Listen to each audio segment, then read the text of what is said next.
Jake moved quickly to prepare for the coming danger. He gathered his weapons, emergency supplies, and portable equipment while Zara helped the children understand what was happening.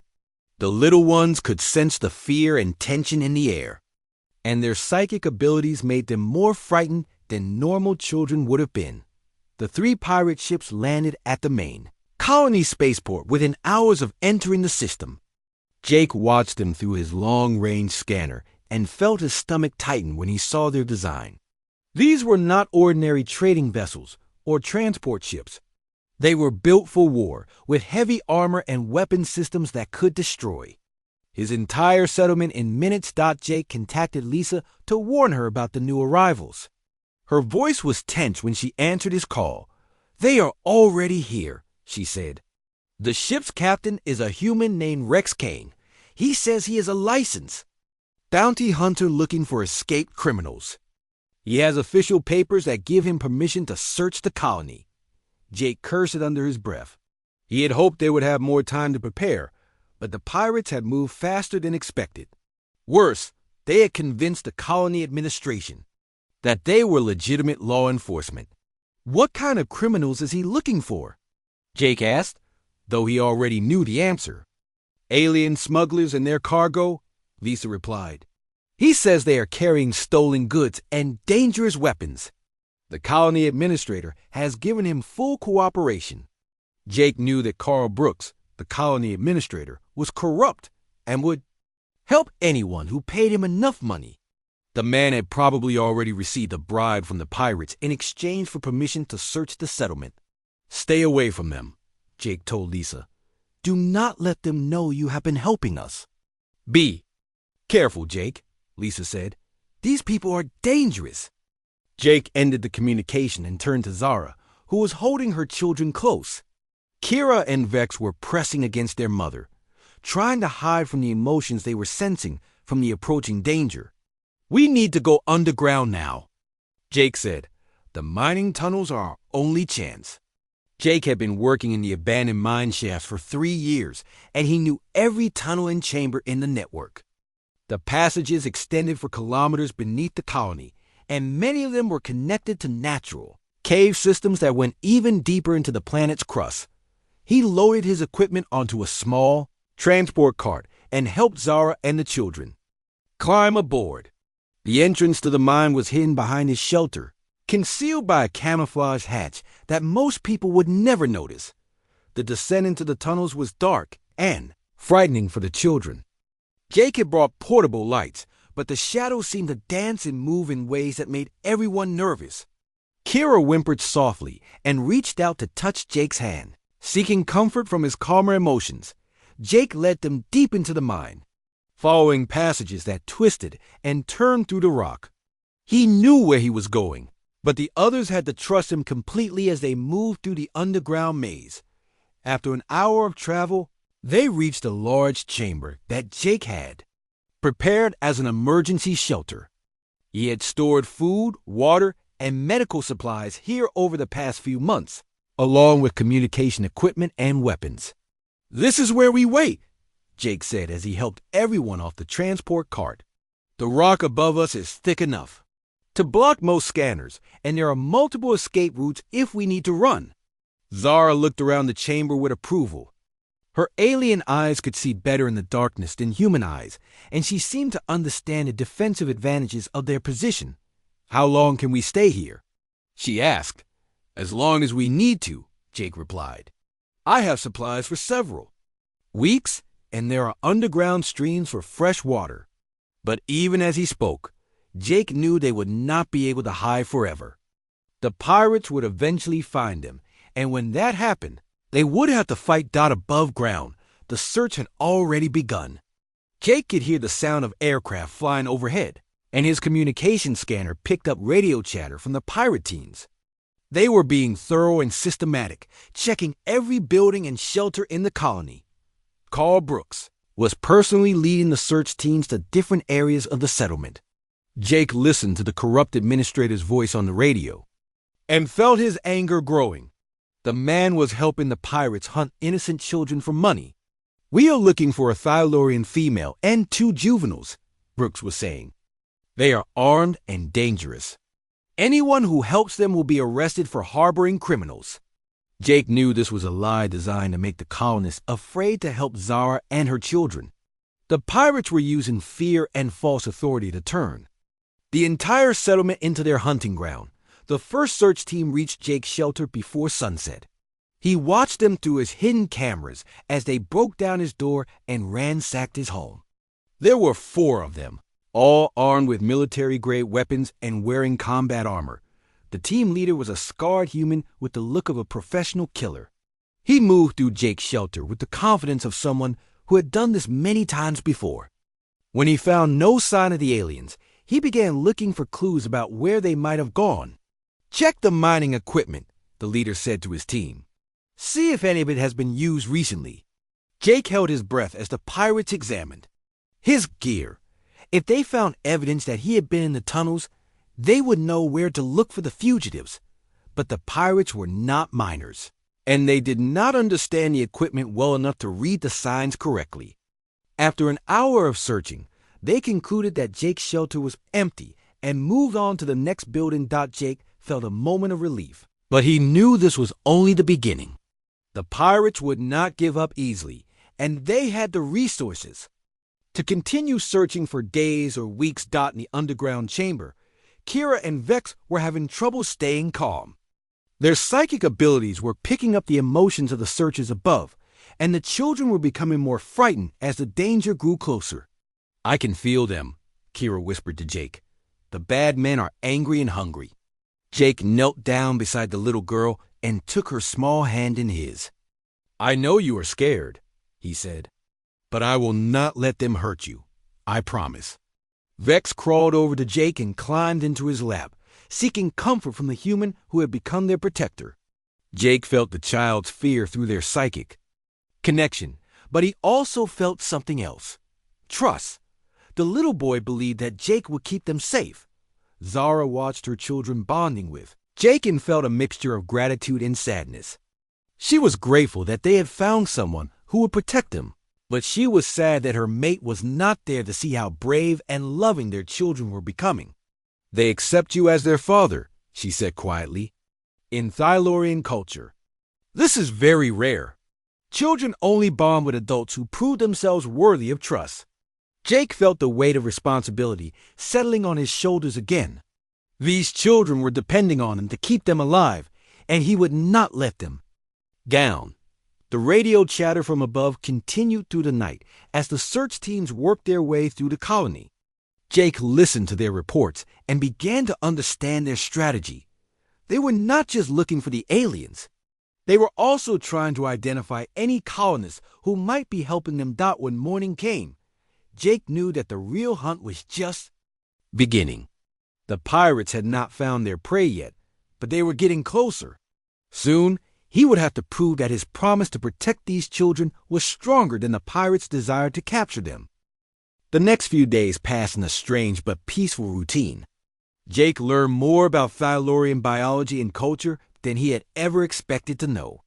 Zara taught him how to prepare food that was easier for the children to digest, and she showed him the proper way to hold them so their 4 small arms would not get tangled or hurt. Kira and Vex began to recover their strength quickly once they felt safe.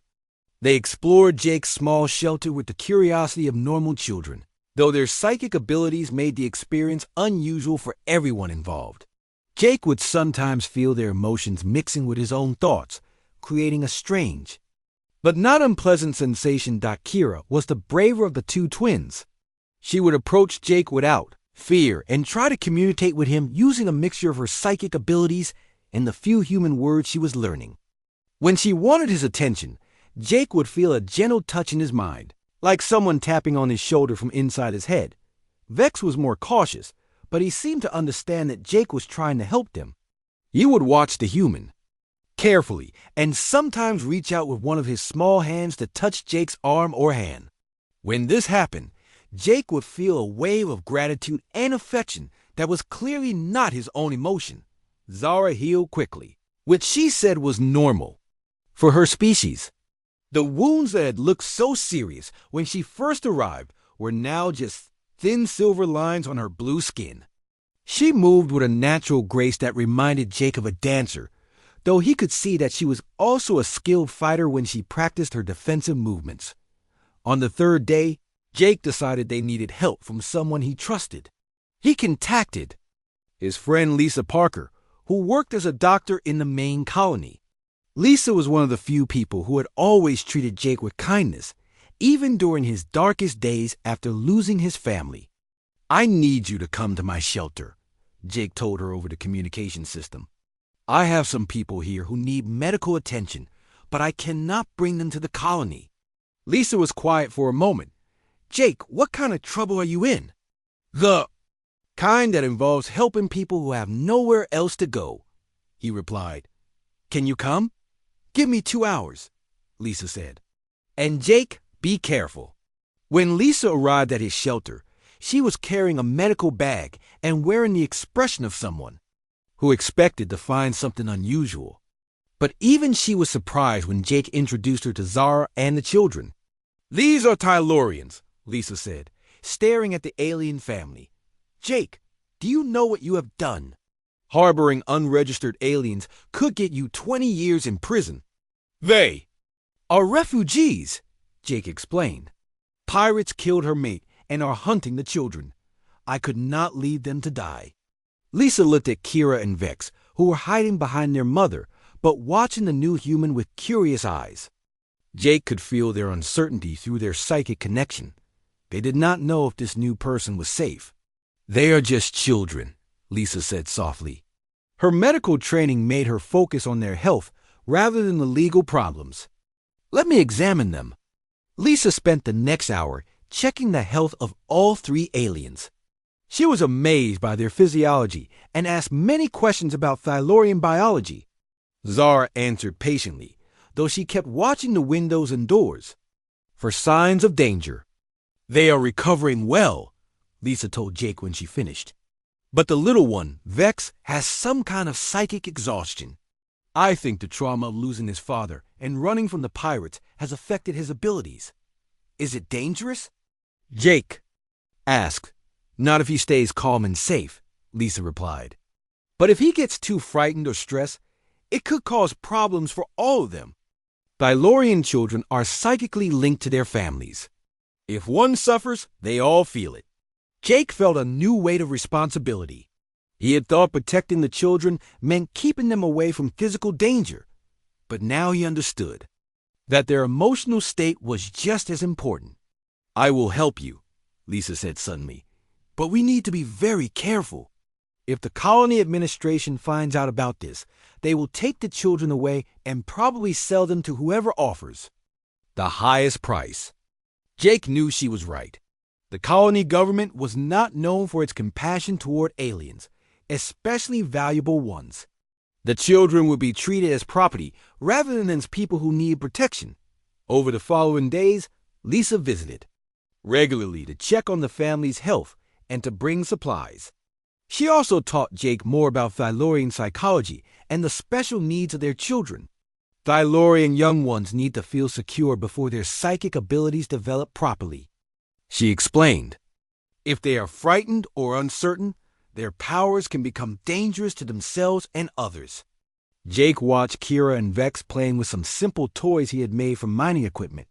They seemed happy and relaxed, but he could sense their underlying awareness that they were still in danger. Zara began teaching Jake basic Thylorian defensive techniques. She showed him how to move quietly and how to use his human strength in combination with alien fighting styles. Jake was surprised by how naturally the techniques came to him, as if his military training had prepared him for this kind of combat. "Humans are good warriors," Zara told him as they practiced. "But you fight differently than other species. You are more protective than aggressive. This makes you dangerous to enemies but safe for those you guard." Jake also learned about the psychic, abilities that made Thylorian children so valuable to slavers. Kira and Vex could sense emotions and basic thoughts from other beings within a certain distance. As they grew older, these abilities would become stronger and more refined. Adult Thylorians can communicate across great distances, Zara explained. We can sense danger before it arrives and coordinate our actions without speaking. This is why pirates want our children. They use them to spy on enemies and control other species. The thought of anyone using Kira and Vex for such purposes made Jake feel sick with anger. He watched the children playing together and tried to imagine them being forced to use their gifts to hurt others. The idea was unacceptable. On the 5th day, Jake's mining equipment detected something that made his blood run cold. 3 unregistered ships had entered the system and were moving toward the colony. The ships were not broadcasting identification signals, which meant they were either military vessels on a secret mission or pirates who did not want to be recognized. Jake told Zara what he had discovered, and she immediately became tense and alert. She gathered her children close and spoke to them in their own language. Jake could feel their fear through the psychic connection, and it made his own heart race. "They have found us," Zara said quietly. "The pirates are here." Jake checked his weapons and his emergency supplies. The peaceful days of learning and bonding were over. Now he would have to prove that his promise to protect these children was more than just words. "We will hide in the old mining tunnels beneath the shelter," he said. "The rock will block their sensors, and I know those tunnels better than anyone." Zara nodded and began gathering the few possessions they had. Kira and Vex stayed close to their mother, but Jake could see that they were also looking to him for reassurance. They trusted him to keep them safe, and he was determined not to fail them. The hunt was about to begin, and Jake Martinez was ready to prove that humans would fight to the death to protect those they loved. Jake's underwater laboratory was built into the side of an underwater mountain, 3 miles below the surface of the Pacific Ocean. The facility had been his home for the past 2 years while he studied the strange creatures that lived in the deepest parts of the ocean. The laboratory had everything he needed to survive, including fresh water, food, air, and medical equipment. But Jake had never expected to use it to care for someone from another world the alien person had slept for. 12 hours after Jake brought her to the laboratory. During that time, Jake had watched her carefully to make sure she was breathing normally and that her body was adjusting to the air and pressure inside his facility. Her skin had changed colors several times while she slept, going from blue-green to silver to a soft purple that reminded Jake of sunset clouds. When she finally woke up, the first thing she did was sit up quickly and look around the room with wide eyes. She saw Jake sitting in a chair nearby and immediately moved to the far corner of the medical bed. The sounds she made were like nothing Jake had ever heard before. They were musical and flowing like water over rocks, but they were clearly sounds of fear and confusion. Jake held up his hands to show that he was not holding any weapons, and he spoke in the calmest voice he could manage. He told her that she was safe and that he was not going to hurt her. The alien person listened to his words carefully and tilted her head to one side like she was trying to understand what he was saying, pointed to himself and said his name slowly. Then he pointed to her and made a questioning sound. The alien person seemed to understand what he was asking because she pointed to herself and made a sound that was like singing mixed with the sound of waves on a beach. Jake tried to repeat the sound, but his human voice could not make the same musical tones that hers could. Alien person smiled at Jake's attempt, and the smile transformed her face completely. When she smiled, she looked less alien and more like a person who just happened to have scales and gills. She pointed to Jake and tried to say his name. The sound that came out was close to Jake, but with musical notes that made it sound like a song. Jake was amazed at how quickly she was learning to speak his language. He pointed to different objects around the room and said their names slowly. The alien person repeated each word and seemed to remember them perfectly after hearing them only once. Within an hour, she was able to say simple words like water and food and safe with only a slight musical accent. As the alien person became more comfortable with Jake, she began to relax and sit normally on the medical bed. Jake could see that she was very beautiful in a way that was both human and completely alien at the same time. Her skin looked smooth and soft like silk, but it was covered in tiny scales that caught the light and made her seem to glow. Her hair was long and moved like it was underwater. Even though they were breathing air, Jake brought her some water to drink and some of the dried fruits that he kept in his laboratory. The alien person examined the food carefully before tasting it. She seemed to enjoy the fruit and drank the water eagerly. Jake was relieved to see that she could eat and drink the same things that humans could after she had eaten the alien person. Began to speak more. Her voice was getting better at making human sounds, but it still had that musical quality that made everything she said sound like poetry. She told Jake that her name was something that sounded like Zara when she said it.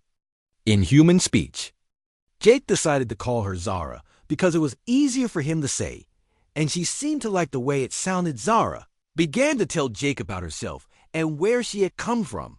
She spoke slowly and used simple words, but Jake could understand most of what she was saying. She told him that she was from a place called Narita Prime, which was a world that was covered mostly by water.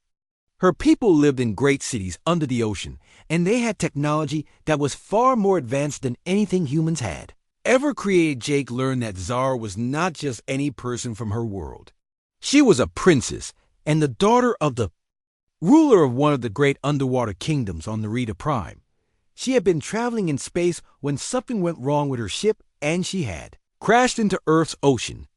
Jake was amazed to learn that he had rescued royalty from another world, but Zara told Jake that she had not been traveling for fun or exploration.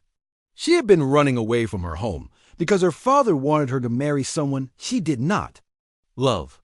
The man her father had chosen was cruel and violent and ruled his own kingdom through fear and pain.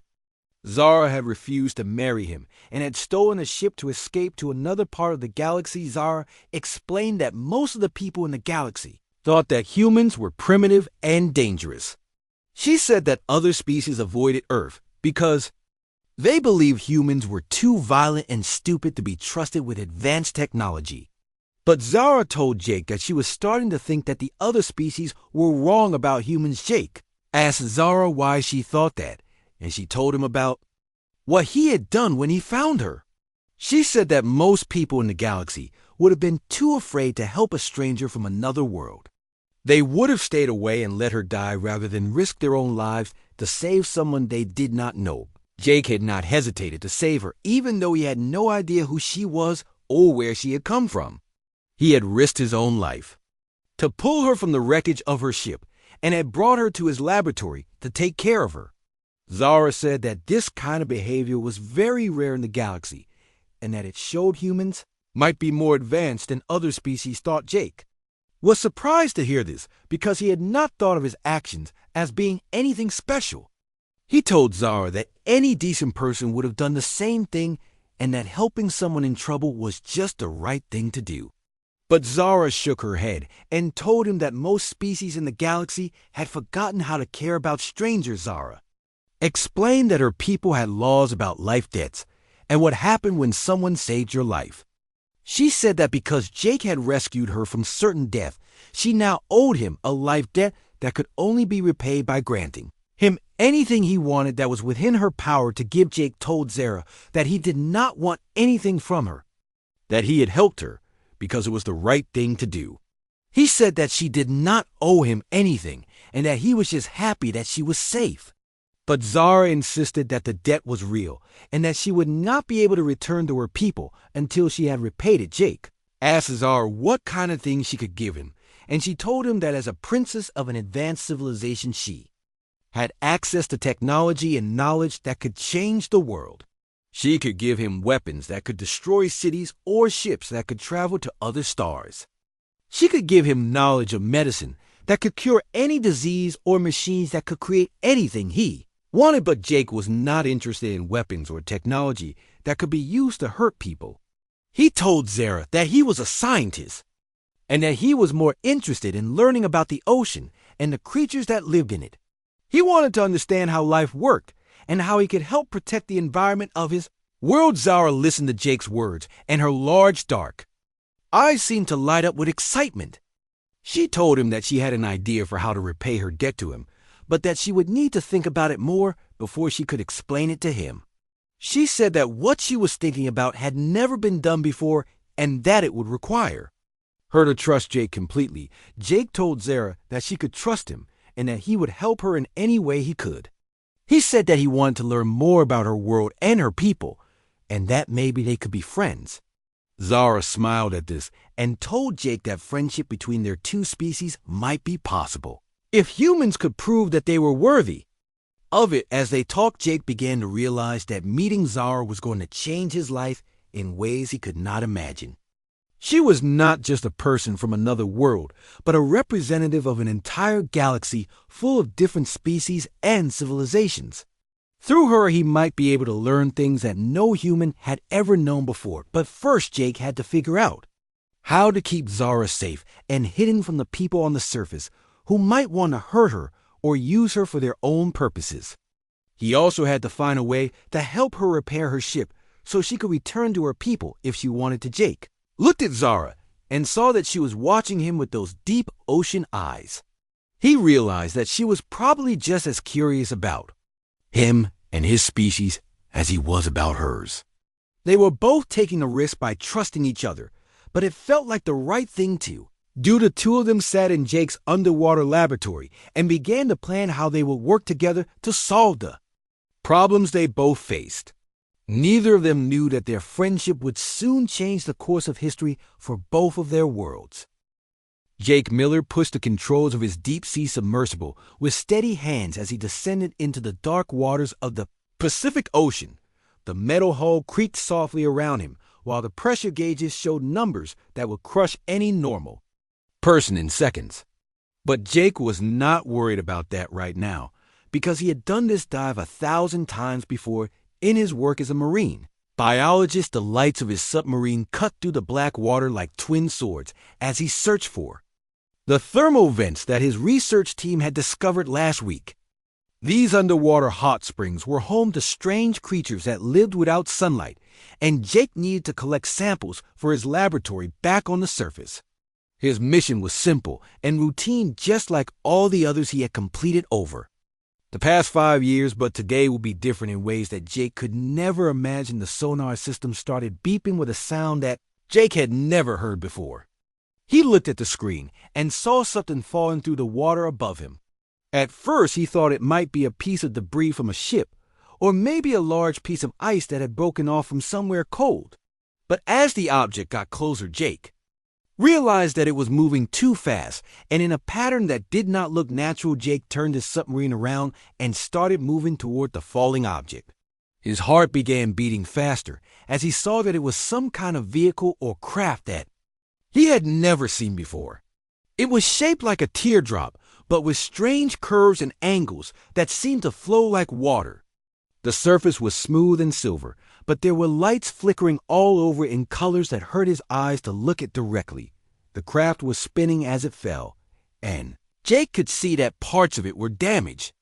There were cracks in the hull, and some kind of bright blue liquid was leaking out into the water around it. Jake had studied enough crashed planes and boats to know that this thing was in serious trouble and would hit the ocean floor in less than 2 minutes. Jake made a decision that would change everything. Instead of staying back and watching like a smart person would do, he pushed his submarine forward and tried to get closer to the strange craft. He told himself that someone might be inside and they would need help.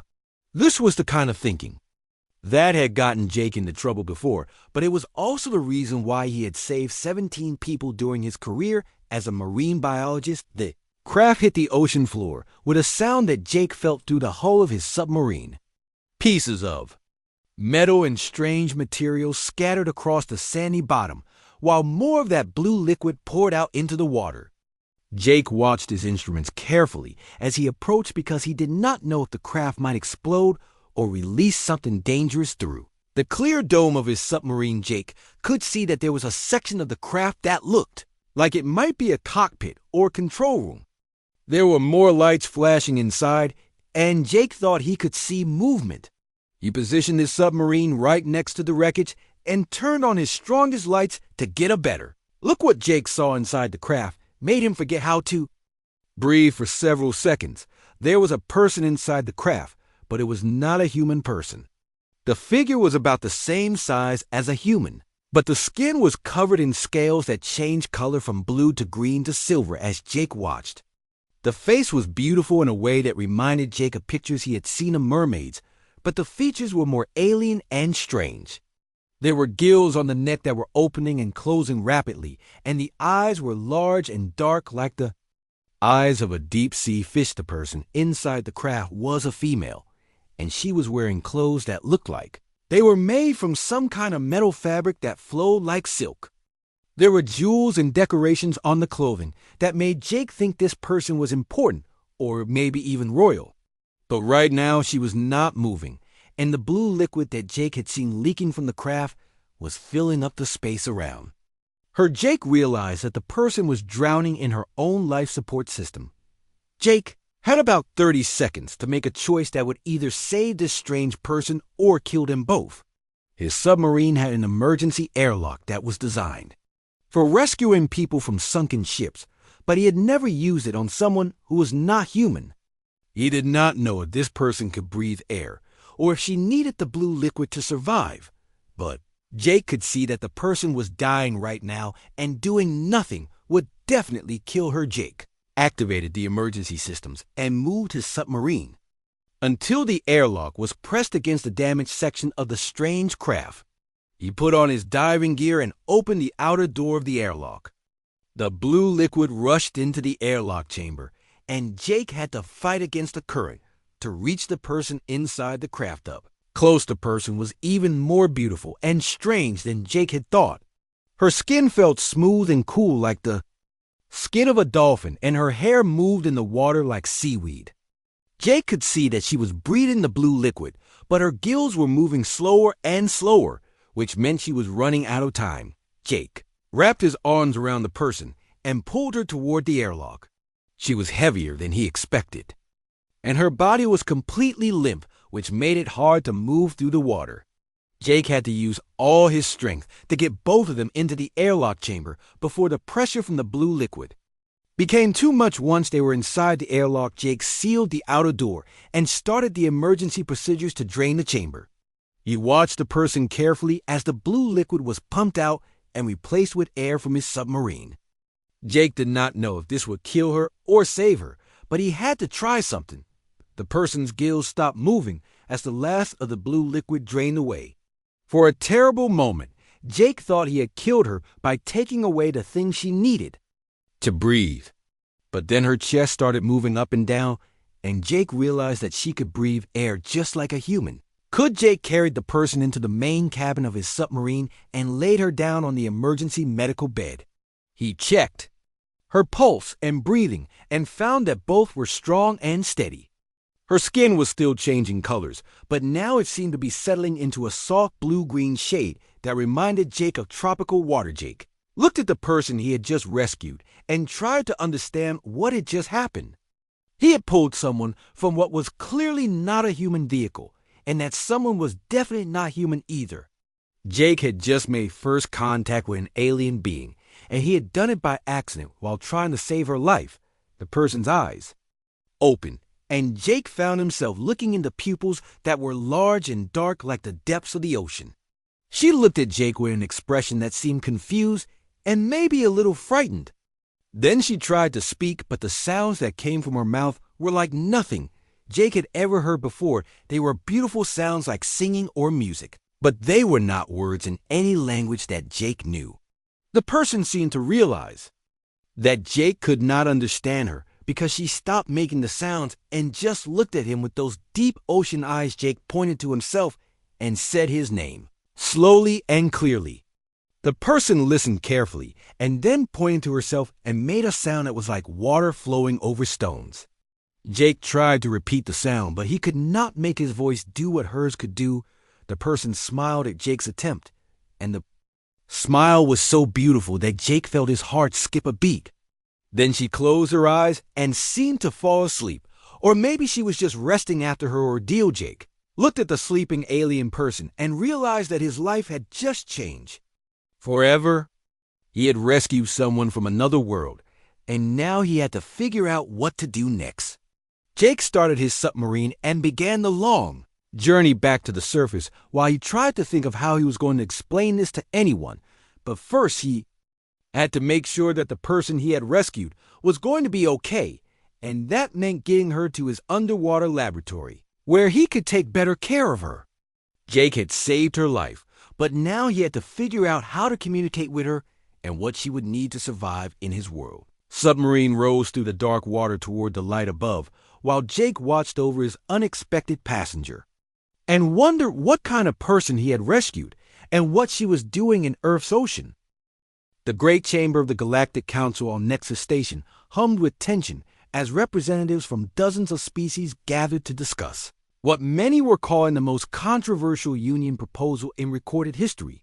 Jake stood at the center of the circular chamber, his human diplomatic uniform feeling inadequate compared to the elaborate ceremonial garments worn by the alien delegates around him. Kira H. sat in the designated area for those directly involved in the proceedings, her composed expression hiding the nervousness that Jake knew she must be feeling. The news of their courtship had spread through the galaxy faster than anyone had anticipated. What had begun as a private matter between two individuals had quickly become a public spectacle that raised questions about interspecies relationships, the rights of disabled individuals, and the very nature of what different civilizations considered acceptable. Jake had received messages from human colonies expressing everything from support to outrage, while Kirev had faced intense scrutiny from Velinary society and beyond. The presiding counselor, a tall insectoid being from the Zephyrian Collective, called the session to order with a series of clicking sounds that the translation system rendered as formal proclamations. We gather today to consider the petition of Jake Mitchell, human of Earth, to enter into a recognized union with Kirith, daughter of Darendal, Velinary of Zephyria Prime. This matter has drawn attention from across the galaxy due to its unprecedented nature and the implications it may have for future interspecies relations. Jake felt his heart rate increase as he realized the magnitude of what they were facing. This was not simply about his relationship with Kirith anymore, but about whether the galaxy was ready to accept unions between species that had previously been considered incompatible. The first speaker was Ambassador Veltar from the Velinary High Council, his bioluminescent skin flickering with patterns that Jake's translator identified as formal disapproval. The Velinary delegation wishes to state clearly that this proposed union does not represent the will or the values of our people. The individual in question has been deemed unsuitable for marriage by our society for legitimate reasons, and we do not believe that these reasons become invalid simply because a member of a primitive species chooses to ignore them. Jake felt anger rising in his chest at the casual dismissal of both himself and Kirith, but he forced himself to remain calm. He had been warned that many of the delegates would express such views, and he needed to respond with dignity rather than emotion. The next speaker was from the Andromedan Trade Federation, a species known for their rigid social hierarchies and their belief in genetic purity. The Federation is concerned about the precedent this union would set.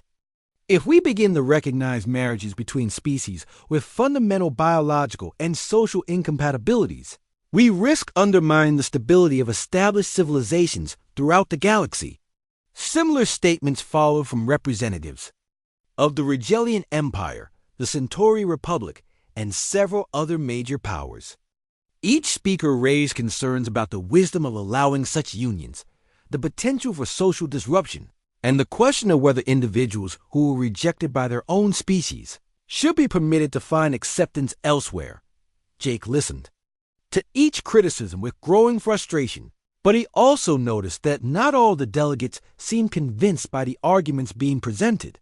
Several representatives from smaller civilizations appeared thoughtful rather than dismissive, and a few seemed genuinely interested in hearing his perspective on the matter. When it came time for Jake to present his case, he stood and looked around the chamber at the assembled representatives of galactic civilization. Honored delegates, I come before you today not to ask for your approval of my personal choices, but to challenge the assumptions that underlie your objections to this union. He activated a holographic display that showed images from Zephyria Prime, including examples of Kira's work and the innovation she had developed. You have heard speakers describe Kira as unsuitable for marriage, as defective, as someone whose contributions should be dismissed because of her physical differences. But let me tell you what I have seen during my time on her world. Jake described Kira's scientific achievements, her revolutionary approaches to crystal cultivation, and the way her supposed disability had actually enhanced her abilities in ways that her people had never understood. He showed production statistics that demonstrated the superiority of her methods, and he presented testimony from human engineers who had worked with her during the diplomatic mission. The individual you dismiss as defective has single-handedly transformed the economy of her world, Jake continued. Her innovations have increased crystal production by 40%, improved quality ratings across all categories, and developed techniques that could benefit every civilization in this chamber. If this is what you consider defective, then perhaps you need to reconsider your definition of perfection. He paused, looking directly at the Velinary ambassador. But more importantly, you need to understand that my interest in Kira has nothing to do with her scientific achievements and everything to do with who she is as a person. I am not asking to marry her because she is useful or because she can contribute to human society. I am asking to marry her because I love her, because she makes me a better person, and because I cannot imagine my life without her. The chamber fell silent as Jake's words were translated for the various species present. He could see some delegates exchanging glances, their expressions suggesting that they were considering perspectives they had not previously entertained. The delegate from the Tau Ceti Confederation, a species that had faced their own struggles with discrimination, spoke next. The Confederation recognizes that different species have different ways of defining value and worth. We have observed that humans often demonstrate unusual capacity for acceptance and adaptation. Perhaps we should consider whether their perspective on this matter might have merit. This was followed by a representative from the Syrian League, whose people had been refugees until human colonies had offered them sanctuary. The League wishes to point out that the human species has consistently demonstrated willingness to embrace diversity and to find value in individuals that others might reject. Their approach to this union appears consistent with their general philosophy of inclusion. The debate continued for several hours, with delegates arguing about the implications of recognizing the union, the precedent it would set, and the question of whether galactic civilization was ready for such a significant change in interspecies relations. Jake found himself answering questions about human society, about his own motivations, and about the practical aspects of how such a union would function. Through it all, Kira remained silent in her designated seat, her expression calm despite the intense scrutiny she was receiving. Jake wished he could offer her comfort, but the formal protocols of the council session required them to maintain their positions until the proceedings were complete. Finally, the presiding counselor called for a preliminary vote on whether the matter should be considered further or dismissed entirely. The vote was closer than Jake had expected, with 37 delegates supporting further consideration and 29 opposing it. The margin was narrow, but it was enough to keep their case alive. The council will recess for deliberation, the presiding counselor announced. We will reconvene tomorrow to hear final arguments and render a decision on this matter. As the delegates began to file out of the chamber, Jake finally had the opportunity to approach Kira. She stood as he reached her, her face showing a mixture of exhaustion and determination. "How do you think we did?" she asked quietly. "I think we made them think," Jake replied. "And sometimes that is the first step toward changing minds." Whatever happens tomorrow, Jake, I want you to know that I am grateful for what you have done. No one has ever fought for me the way you have today. Jake took her hand, not caring. "Who might be watching. I will always fight for you, Kira. Whatever it takes."